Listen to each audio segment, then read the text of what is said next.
Bienvenue dans Memento Mori, le podcast qui parle du présent en prenant la fin comme point de départ. Je m'appelle Raphaël Charrier, je suis pasteur à Grenoble. Ça fait 1 an qu'on a changé notre intro. Je sais. Écoute,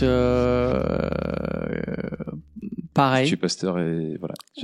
Pasteur aussi, à Etup, voilà. On est content d'être là, quoi. Voilà, on est content d'être là. Non, mais je pense qu'il faut qu'on la reprenne cette intro parce que justement, on va donner quelques nouvelles. Il y a des choses nouvelles pour nous. En tout cas, tout d'abord, c'est la rentrée.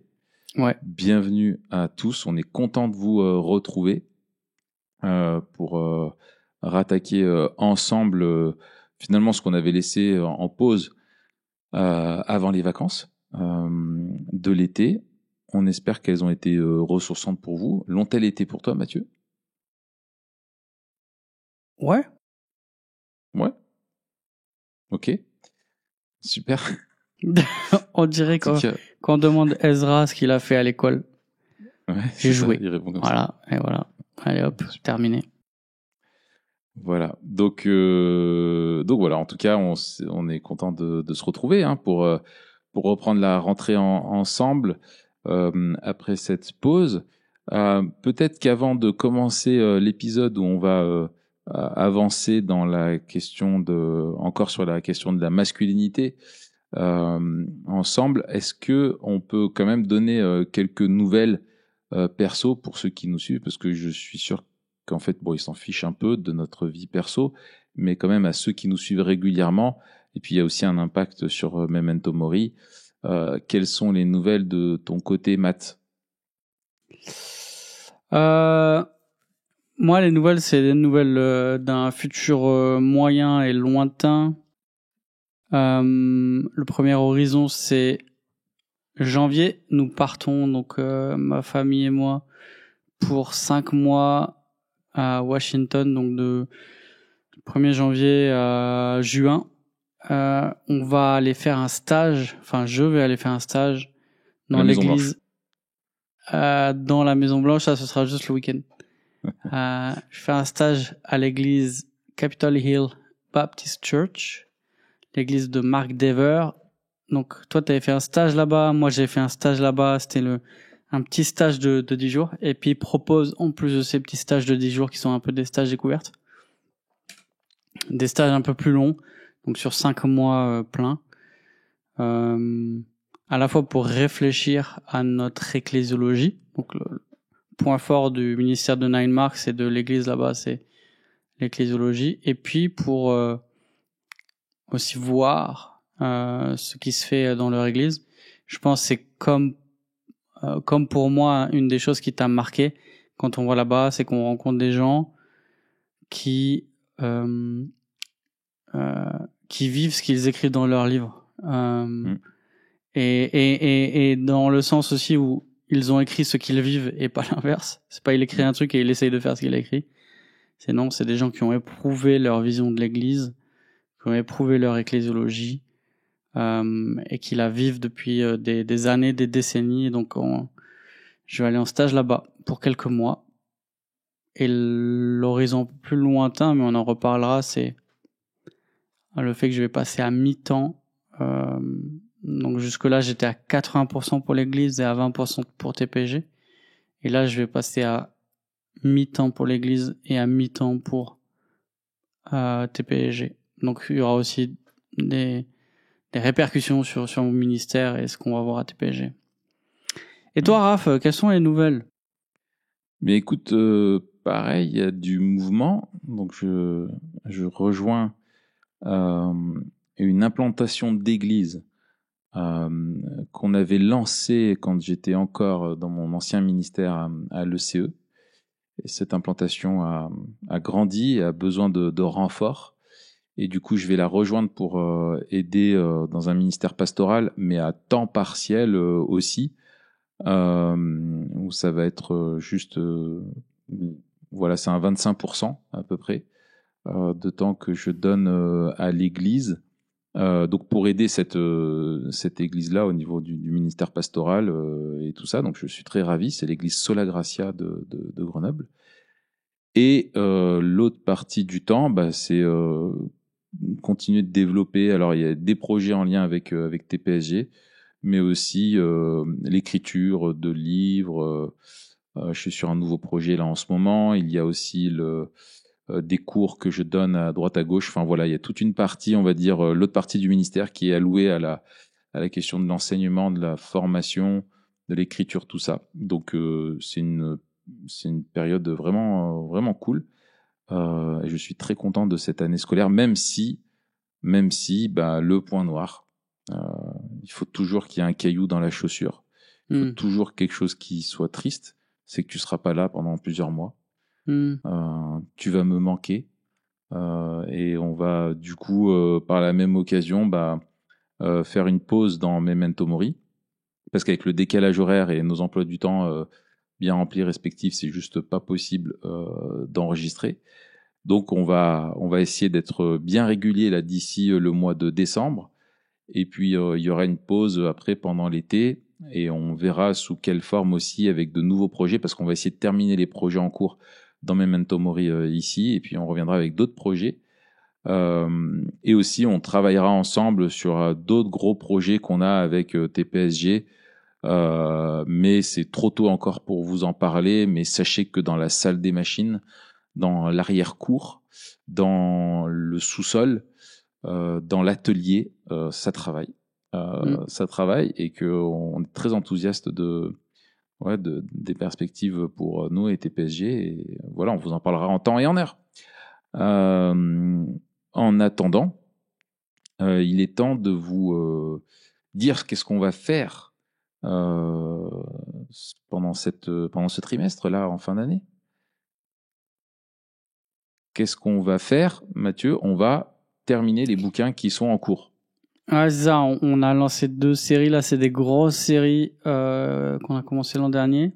Donc, sur 2 livres qui nous semblent très importants pour le moment dans lequel on vit, à savoir The Toxic War on Masculinity de Nancy Pearcey, celui dont on va parler cette semaine et les prochaines semaines.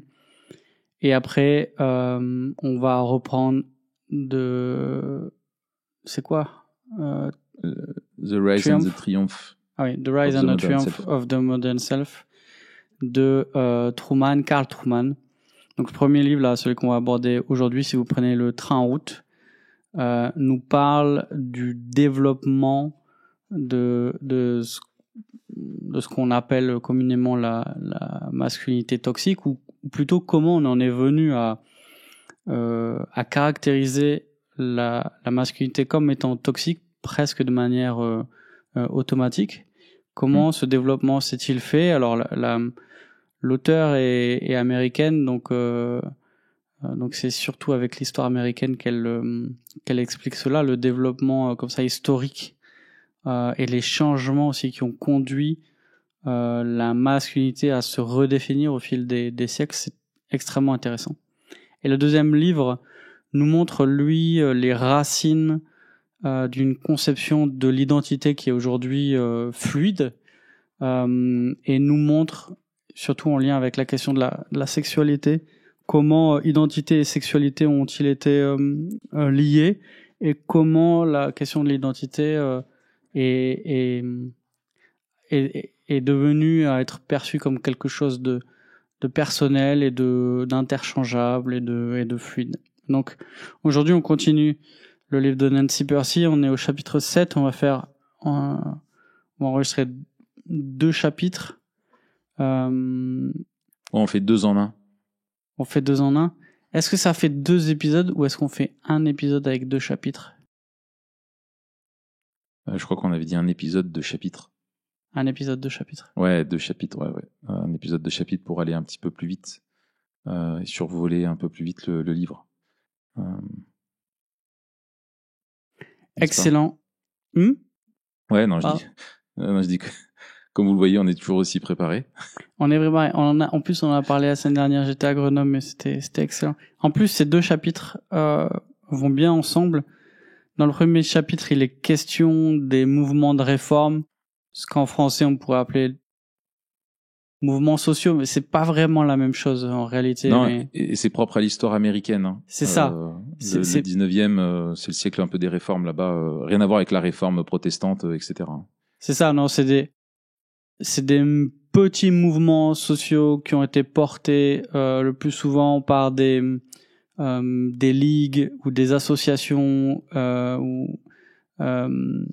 qui promouvaient un certain retour à l'ordre moral dans plusieurs aspects de la vie sociale. On va en parler, mais on pense peut-être le plus connu, c'est celui qui a mené à la prohibition, donc la lutte contre l'alcoolisme.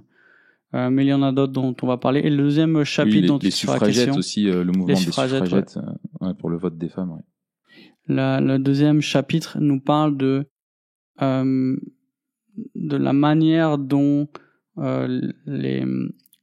les garçons qui se sont retrouvés dans des foyers seuls avec leur mère après le départ de leur père pour l'usine. Donc on avait parlé dans un épisode précédent de ce grand changement qu'il y a eu à l'époque industrielle où l'économie familiale, qui était une économie qui était vécue en famille, a laissé place à une économie qui était hors de la famille, et où le père, lui qui était soit un paysan, soit un artisan, mais qui travaillait sur le domaine familial, a dû quitter le foyer pour aller travailler et ramener l'argent à la maison. Et donc il y a eu un schisme comme ça non seulement dans l'économie familiale, mais aussi dans les rapports entre les générations, et aussi et surtout dans l'éducation, dans le mariage, voilà. Ouais. Et donc je te propose d'abord qu'on parte sur la question justement du rôle important qu'ont pris les femmes dans la société américaine au 19e siècle. Alors, je pense qu'il faut être conscient, et on l'est, hein, qu'il y a une histoire très différente entre les États-Unis et chez nous, la France et l'Europe, avec un rôle de l'État aussi très différent, et qui explique aussi, et du politique d'une manière générale aussi, qui est très différent. Mais il y a des parallèles qui sont intéressants, mais comme la culture américaine a beaucoup influencé notre vision culturelle aussi, surtout au XXe siècle, mais avec l'American Way of Life, la vision de l'occidental très portée par la culture américaine. Quand on comprend un petit peu comment ça s'est passé dans leur contexte, on comprend comment nous-mêmes on a été influencés aussi dans le nôtre de la même manière. Et c'est pour ça que c'est quand même pertinent, même si l'histoire est très différente, de regarder un petit peu ce qui se passe aux États-Unis.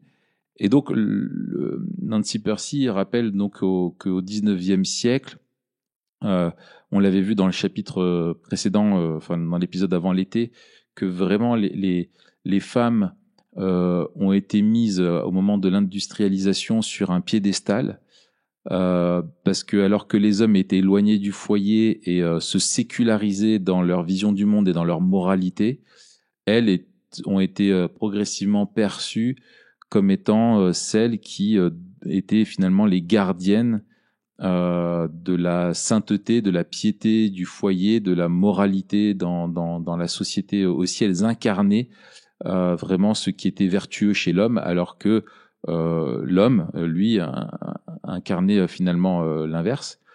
Et elles racontent comment elles ont, alors notamment par la culture, l'écriture de romans et d'autres, et elle mentionne en tout premier le roman sur la case de l'oncle Tom, écrit par, j'ai oublié le nom de l'auteur, une femme qui a écrit ça et qui a été un des premiers, peut-être le premier ouvrage publié à grande échelle qui dénonçait l'esclavagisme, et il était porté par une femme.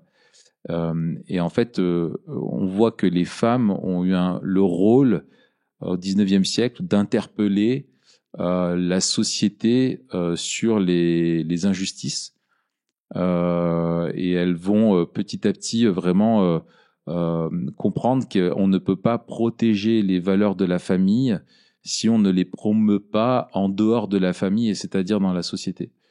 Et donc, il va y avoir des effets positifs et négatifs à cela. C'est ce dont elle parle dans ce chapitre-là.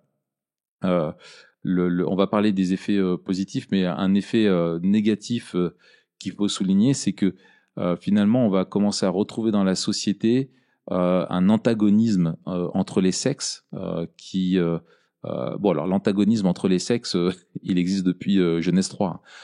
Ça, on est bien d'accord là-dessus, mais qui peut-être va être majoré par justement cette évolution de la société, où beaucoup de problèmes vont être associés dans la société comme découlant des vices masculins, et les femmes ayant pour rôle de ramener les hommes à la bonne moralité vont avoir ce rôle-là, hein, n'est-ce pas? Exactement.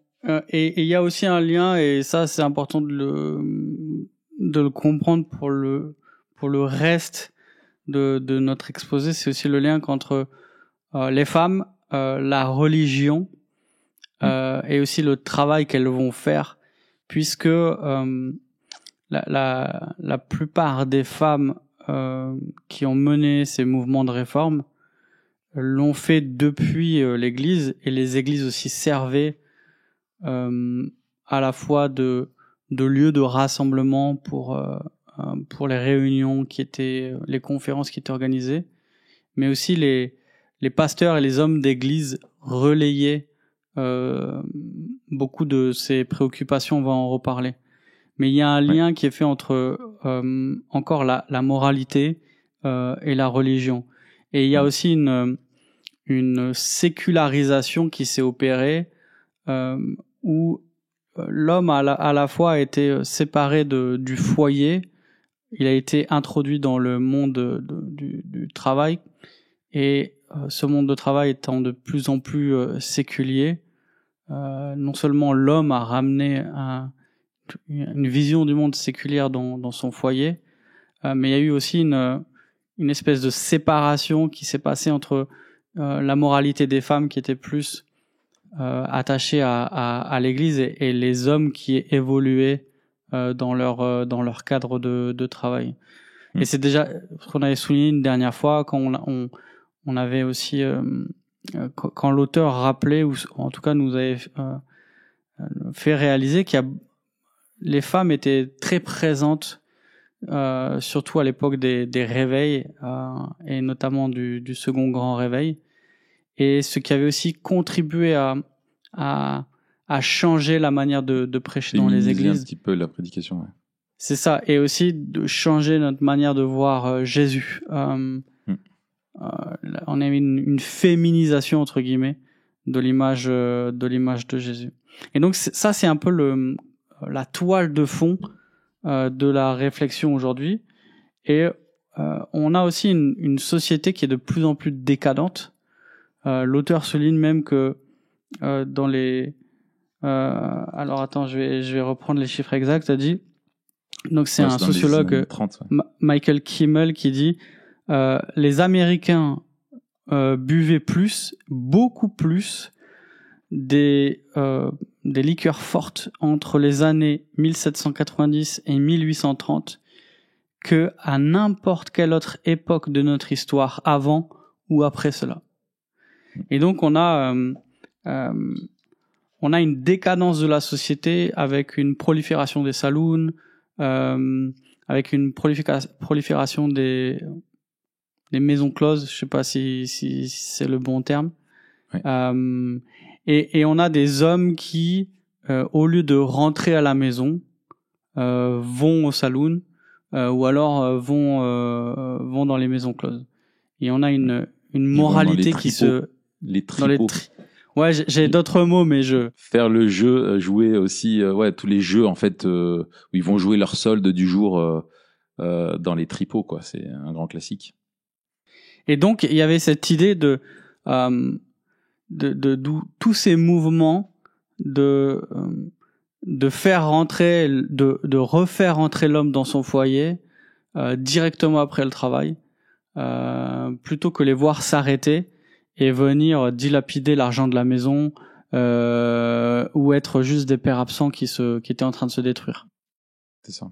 C'est le siècle des grandes réformes sociales aux États-Unis, de la lutte contre l'esclavage, de tout ça, et avec cette société qui a basculé avec la révolution industrielle presque du jour au lendemain. Je pense qu'on ne se rend pas compte, nous, mais à quel point ça a dû être violent. C'est ce que je me disais en lisant le chapitre, à quel point ça a dû être violent, ce passage à l'industrie, où d'un coup, les usines poussaient comme des champignons, tous les hommes partaient là-dedans avec des cadences de travail infernales. C'est ce qui a fait aussi halluciner Marx. Je me souviens, quand il est allé en Angleterre et qu'il a vu vraiment toutes ces usines, et ce que ça faisait sur les hommes, sur les travailleurs, où lui il s'est dit mais en fait le travail qui est quelque chose de bon, le capitalisme est en train d'en faire vraiment une source d'esclavage moderne, c'est terrible, et les hommes dans ces conditions de travail là, avec un droit du travail qui était en fait en retard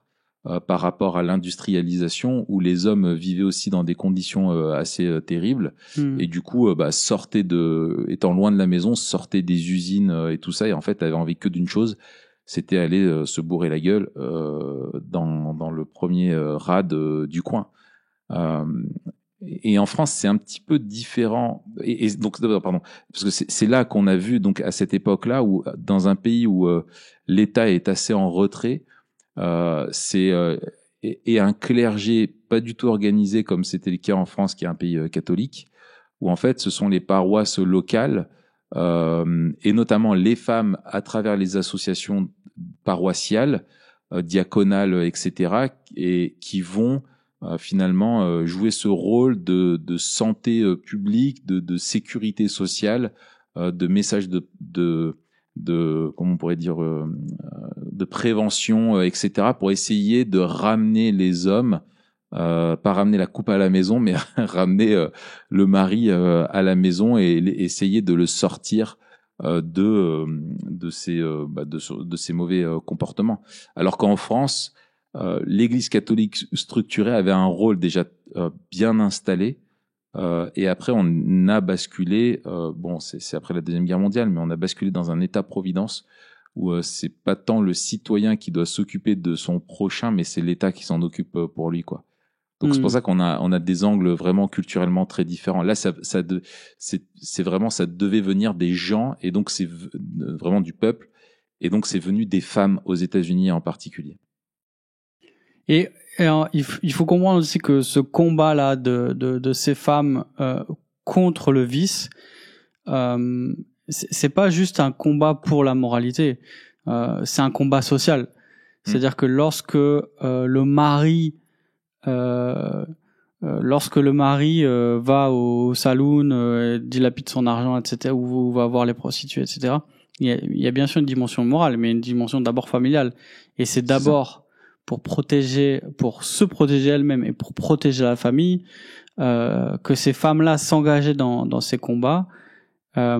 Et ces actions-là, tout à l'heure tu l'as mentionné, elles s'appuyaient aussi sur une vision de la femme vertueuse, de la femme pieuse, et du mari et de l'homme qui était devenu, qui était vu maintenant comme agressif, égoïste, on en a parlé la dernière fois. Et en fait, ces mouvements de réforme ont quelque part accentué aussi cette division, cette vision-là très dualiste entre la femme vertueuse et l'homme vicieux. Je sais pas comment on dit quand t'es plein de vices. Ouais, le vicieux. Et finalement, l'auteur remarque que finalement, peu à peu, avec ces combats-là, et en faisant le portrait d'hommes qui tombaient dans les vices, la société américaine a finalement fini par acquiescer l'idée que l'homme, dans son essence, était corrompu, était cruel, et finalement a fini par baisser la barre de ses attentes envers les hommes. Et finalement, ça a créé l'effet inverse. Elle explique le fait que que les femmes se soient pas accaparées, mais qu'on ait vu les femmes comme les gardiennes de la vertu, ça a donné aux hommes la liberté d'être agressifs, d'être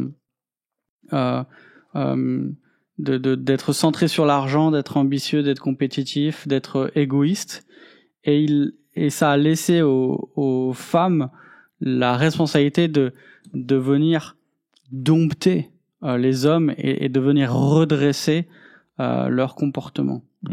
Et elle note que quand on laisse aux femmes la responsabilité d'être la conscience des hommes, dans le temps, ça peut causer du ressentiment. Et donc on a une opposition qui s'est créée alors bien sûr c'est à une grande échelle, hein, mais dans l'imaginaire social et dans la vision de la masculinité et de la féminité à ce moment-là, une opposition entre des femmes qui étaient gardiennes de la vertu et des hommes qui étaient un peu réduits à ces excès qu'on voyait à cette époque. C'est ça.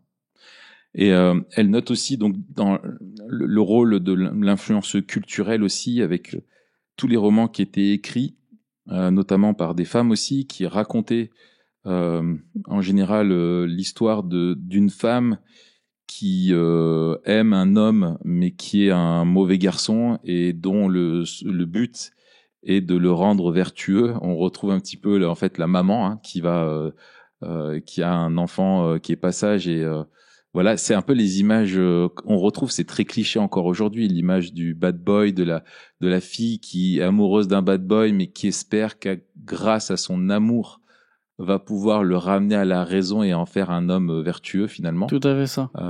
Avec cette espèce d'attirance malsaine vers l'homme qui en fait est j'allais déraper. Mais cet homme qui en fait est un mauvais homme, et dans cette diffusion culturelle, il y a aussi, et ça j'ai trouvé ça ça m'a interpellé très fort. C'est aussi le rôle qu'a eu la littérature évangélique dans le domaine, qui était en fait remplie de ces histoires de témoignages justement qui allaient dans ce sens-là, qui racontent l'histoire de conversion d'hommes qui sont mauvais, mais qui, grâce à l'amour d'une femme vertueuse, ont pu être ramenés à leur bon sens, à ramener à la repentance et finalement à rejoindre le droit chemin. Et elle cite, l'auteur cite Brown, un historien, je crois, qui dit que nulle part la littérature évangélique n'a eu une influence aussi importante dans le domaine public qu'en ce qui concerne la diabolisation des hommes. Et donc en fait, elle dit dans la culture aussi, ce qui crée les racines de l'idée que la masculinité est toxique vient pour elle vraiment aussi de cette période où finalement la culture et le message qui était envoyé vraiment à cette période-là, c'était que en gros les hommes sont des grossiers personnages immoraux, et que la vertu est un trait féminin non masculin, et que les hommes peuvent le devenir, mais seulement à travers le dur labeur finalement des femmes et de l'Église, bien sûr, voilà. Et bien sûr, alors elle tempère ensuite, hein, elle dit que ce n'est pas que ça, que les hommes, il y a eu beaucoup d'hommes au 19e siècle qui ont eu aussi qui ont œuvré auprès des hommes pour qu'ils puissent être des hommes droits. Elle parle des hommes notamment qui ont lutté contre l'esclavage, des hommes qui ont lutté aussi pour la sobriété, des hommes qui ont lutté pour les bonnes mœurs auprès des autres hommes, etc. Donc faut pas croire que, et justement, faut pas tomber dans le biais que la culture a laissé comme héritage, qui est que tous les hommes sont mauvais et que seules les femmes sont bonnes. Non, il y avait on peut dire un cancer dans la masculinité où beaucoup d'hommes étaient embarqués sur le mauvais chemin, mais il y avait heureusement bien sûr des hommes aussi qui tenaient ferme et qui ont œuvré envers la société pour aider les hommes à revenir sur le droit chemin, quoi. Ouais, et j'aimerais revenir à cette idée à ce que tu soulignais là de la littérature évangélique qui voulait créer aussi un récit, hein, le récit du salut de l'homme par la femme vertueuse, et aussi de réfléchir peut-être à c'est assez naturel dans le sens qu'on est des gros légalistes à la base, d'agir ainsi, c'est-à-dire de pointer du doigt le vice plutôt que d'encourager à la vertu, et d'enfermer aussi le ici c'est les hommes, hein, dans ce qu'on leur reproche, plutôt que de les encourager à assumer leur responsabilité. Et je trouve que c'est un bon rappel pour nous, à la fois au niveau individuel dans nos églises, mais aussi dans notre manière de réfléchir à notre rapport au monde, puisque finalement c'est de ça dont il est question, c'est devenu un mal social, et donc la question n'est pas juste une question religieuse, c'est une question sociale plus largement, et donc c'est une question de théologie publique, de comment on dénonce le mal dans une société mauvaise, et on a raison de le dénoncer. Mais là, ce qui est ironique, et ce qui est une des leçons de l'histoire qui devrait nous faire réfléchir, c'est comment dénoncer le mal peut au final contribuer à engendrer un autre mal, tu vois. C'est ça. Et ça, je pense, c'est une question qui est épineuse, et en fait, c'est la question derrière qu'il y a, c'est la question, il me semble, notamment de l'essentialisme, le fait de ramener ce qui est de faire de la nature de la personne le péché qu'on lui reproche, de faire de faire d'un accident l'essence, hein, c'est pour reprendre Aristote, et de faire d'une particularité d'un individu une généralité pour tous, voilà. Et bref, et c'est ce qu'on retrouve, c'est le problème du racisme, du sexisme aussi, et quand on tombe justement de toute façon, tous les hommes sont des 3 petits points, ou toutes les femmes sont des 3 petits points, on tombe dans ce travers-là, et c'est justement ce qui est bien, je trouve, dans ce qu'elle rappelle aussi, dans la nécessité, en fait, ou dans la vision biblique du monde, on ne peut, pour sortir si on parle de ce problème de masculinité toxique aujourd'hui, en fait, on sort de ça en tant que société quand on vivra non pas une opposition entre les hommes et les femmes qui seront une opposition de force, on va dire, équilibrée, comme une espèce de guerre froide qui maintient un statu quo, mais quand l'un et l'autre travailleront ensemble pour coopérer dans le mandat que Dieu nous a donné. Et au lieu de s'accuser l'un l'autre, en fait, comment on va se soutenir et s'entraider et souligner, comme tu disais tout à l'heure, s'encourager l'un l'autre à assumer nos responsabilités que Dieu nous a données, afin qu'ensemble on puisse vraiment poursuivre l'idéal que Dieu nous a donné dans les Écritures, quoi. Ouais, et je trouve ça doit nous forcer à nous chrétiens à avoir une idée claire justement de la masculinité, de ce qu'est un homme. Sinon, on court le danger tout le temps de mener des faux combats ou d'avoir des faux idéaux. Et il y a des choses qu'on doit dénoncer et sur lesquelles on est d'accord avec ceux qui dénoncent une masculinité toxique. Il y a des traits de la masculinité aujourd'hui qui sont toxiques. Mais on aurait tort d'embrasser l'idée que la masculinité est par essence toxique. C'est ça. Et du coup, plutôt que de passer notre temps à dénoncer ce qui il me semble, hein, à dénoncer ce qui clame que la masculinité est toxique, je pense qu'il nous faut reconnaître la part qui est vraie et au contraire aider les hommes à assumer leurs responsabilités et avoir une masculinité qui est une vraie masculinité et qui montre justement au monde que la masculinité n'est pas toxique. Mais ça, sans vision du monde transcendante, en fait, ça n'est pas possible. Dans un cadre immanent, on est réduit à redéfinir les choses avec juste notre histoire ou alors avec une vision évolutionniste de l'histoire.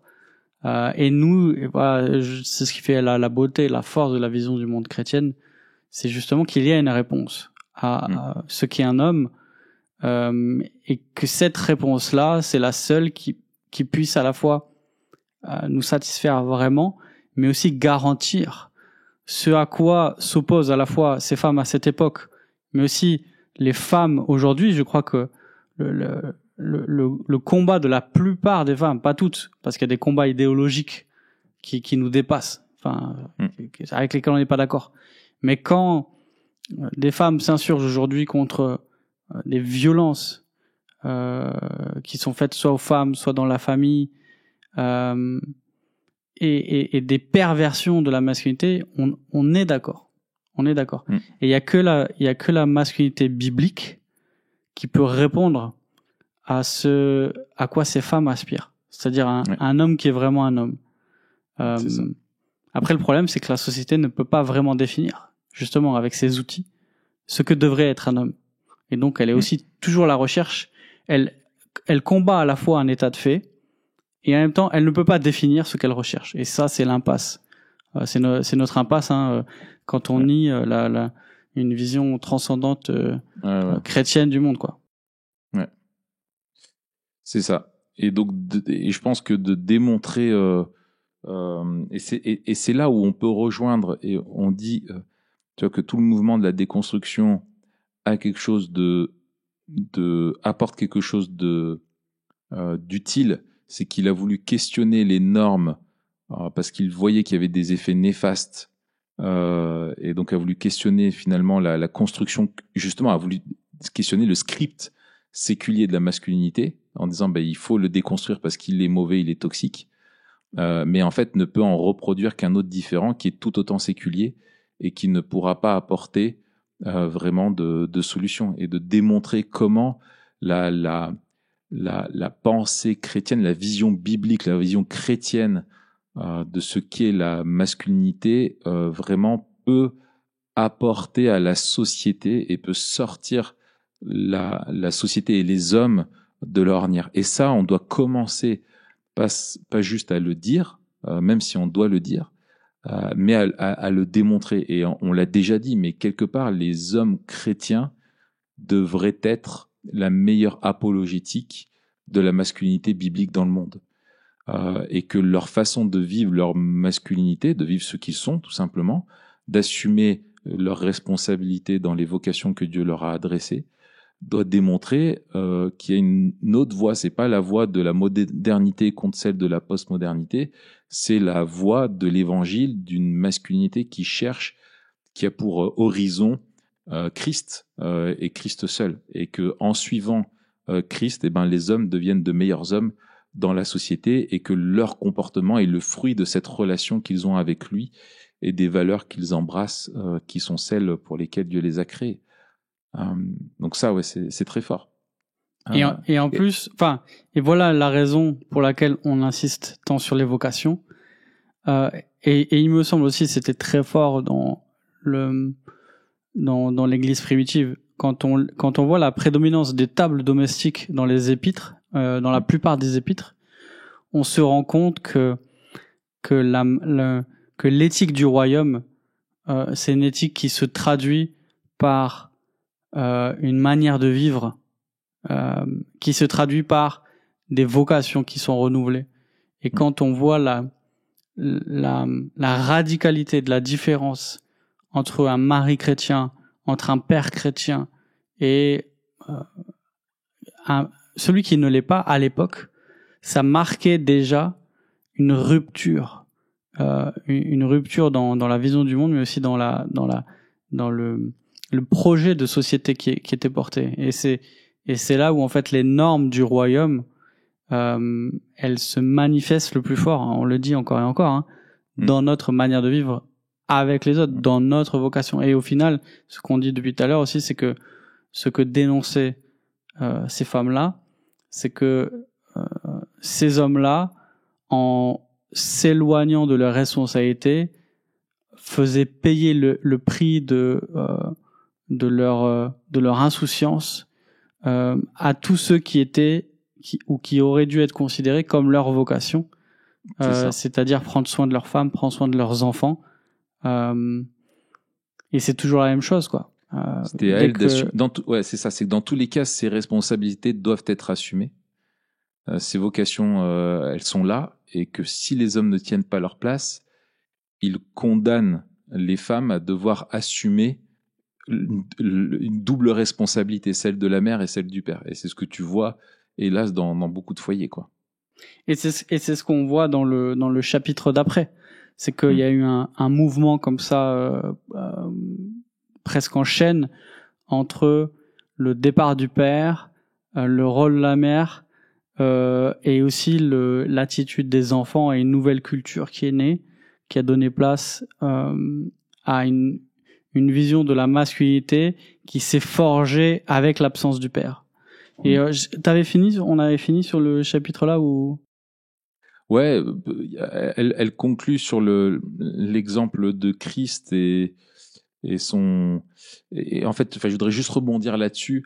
Mais c'est ton podcast aussi, Raph. Oui, c'est tout à fait. On le partage. Tu sais, ce qui est à moi est à toi. Et en fait, elle rappelle en fait comment Jésus était dans la culture de l'Antiquité, avait un comportement qui était complètement détonnant par rapport aux femmes et aux enfants. Elle rappelle que dans les cultures où les femmes sont dévalorisées, les enfants le sont aussi également. Et c'était le cas dans l'Antiquité. Et la manière dont Jésus a pris, et où dans l'Antiquité aussi, du coup, les femmes étaient quelque part un petit peu celles qui cherchaient qui pouvaient être, enfin, qui cherchaient le plus à protéger les enfants, alors que les enfants étaient vraiment considérés comme des non-humains, hein. C'était comme des chiens. Un homme avait le droit de tuer son enfant, il n'était pas condamné pour ça. L'avortement était ultra répandu aussi dans l'Antiquité, comme l'infanticide. Les enfants qui n'étaient pas désirés, ils étaient abandonnés et il n'y avait aucun problème à cela, etc. Et en fait, dans ce contexte-là, Jésus a vraiment montré son rapport différent et a montré justement un exemple de masculinité très différente déjà dans son rapport aux femmes et aux enfants. La façon dont il a traité les enfants, des femmes qui amenaient ces enfants à lui pour qu'il les bénisse, alors que les disciples voulaient qu'il les rejette, comment lui faisait bon accueil à ses enfants. Et comment petit à petit, enfin je passe très vite sur la manière dont Jésus le rapport de Jésus avec les femmes dans le Nouveau Testament qui est super beau et où en fait il les honore à de nombreuses reprises et les cite en exemple et les valorise dans la société, chose qui n'était pas du tout fait à l'époque.